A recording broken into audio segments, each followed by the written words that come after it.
আশা করি এখনো পর্যন্ত আপনারা সবাই অন্নপূর্ণা ভাণ্ডার নিয়ে মুখ্যমন্ত্রীর নতুন ঘোষণা শুনে ফেলেছেন, যেটার কথা আমি আগের ভিডিওতে জানিয়ে দিয়েছি। আর তার এই ঘোষণাতেই তিনি জানিয়েছেন যে অন্নপূর্ণা ভাণ্ডারের ৩,০০০ টাকা ঢোকার জন্য আপনার ব্যাঙ্ক অ্যাকাউন্টে ডিবিটি অর্থাৎ ডাইরেক্ট বেনিফিট ট্রান্সফার ইনেবল থাকতে হবে, অর্থাৎ আপনার ব্যাঙ্ক অ্যাকাউন্টে ডিবিটি লিঙ্ক থাকতে হবে। আর এই ঘোষণা শুনেই আপনারা সবাই গেলেন আধারের ওয়েবসাইটে এবং এই ওয়েবসাইটে গিয়ে আপনারা নিজের ব্যাঙ্ক সিডিং স্ট্যাটাস চেক করে দেখলেন যে আপনি যে ব্যাঙ্ক অ্যাকাউন্টে লক্ষ্মীর ভাণ্ডার পেতেন সেই ব্যাঙ্ক অ্যাকাউন্টে অন্নপূর্ণা ভাণ্ডারের জন্য ডিবিটি লিঙ্ক আছে কি না। কিন্তু সেখানে গিয়ে আপনি দেখতে পাচ্ছেন যে আপনার ব্যাঙ্ক অ্যাকাউন্টে ডিবিটি লিঙ্ক নেই। এবার ডিবিটি লিঙ্ক করার জন্য আপনি গেলেন এনপিসিআইয়ের ওয়েবসাইটে এবং এই ওয়েবসাইটে গিয়ে কাস্টমার সেকশনে ভারত আধার সিডিং ইনেবলার অথবা বেস অপশানে ক্লিক করলেন।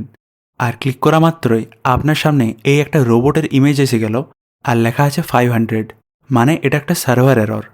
আর তার ঠিক পর মুহূর্তেই আপনার সামনে একটা পেজ ওপেন হয়ে গেল যেখানে লেখা আছে your request ID has expired or invalid. এমনকি পেজটা রিফ্রেশ করলেও আবার সেরকমই দেখাচ্ছে। তাহলে স্বাভাবিকভাবেই আপনার মনে একটা প্রশ্ন আসতে পারে যে তাহলে কি আর ডিবিটি লিঙ্কের কাজটা হবে না, আর অন্নপূর্ণা ভাণ্ডারের ৩,০০০ টাকা পাওয়া যাবে না? এটার কি কোনো সলিউশন আছে? তাহলে আমি আপনাদের জানিয়ে রাখি যে এটা সলিউশন আছে। দুরকম সলিউশনের কথা আমি বলছি। প্রথম ব্যাপারটা হচ্ছে যে হয়তো এখন সার্ভারে লোড থাকার জন্য এই পোর্টালটি এখন কাজ করছে না। তাই আমি বলবো যে আপনারা হয় দুপুর দিকে না হলে রাতের দিকে একবার ট্রাই করুন, যখন একটু ভিড়টা কমবে অর্থাৎ ওয়েবসাইটের ট্রাফিকটা কমবে। হতে পারে আপনার ডিবিটি লিঙ্কের কাজ রাতের দিকে খুব সহজেই হয়ে যাবে। কিন্তু যদি রাতের দিকেও আপনার এই পোর্টালটি না খুলে থাকে এবং কোনোভাবেই যদি আপনি অনলাইনে ডিবিটি লিঙ্ক না করতে পারেন, তাহলে আপনার কাছে মাত্র একটি অপশানে রয়ে যাচ্ছে, সেটা হচ্ছে ব্যাঙ্কে গিয়ে ডিবিটির ফর্ম ফিল আপ করে আপনার ব্যাঙ্ক অ্যাকাউন্টে ডিবিটি লিঙ্ক করা।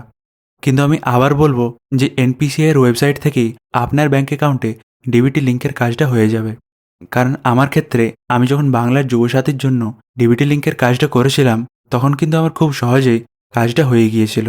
আর ডিবিটি লিঙ্কের সেই প্রসেসটা আমি এই ভিডিওতে জানিয়ে দিয়েছি, তাই চাইলে আপনি এই ভিডিওটা দেখতে পারেন। আর ভবিষ্যতে এরকম ইম্পর্টেন্ট আপডেটস পেতে আপনি আপনার ফর্ম বন্ধুকে সাবস্ক্রাইব করুন। ভিডিওটি দেখার জন্য ধন্যবাদ।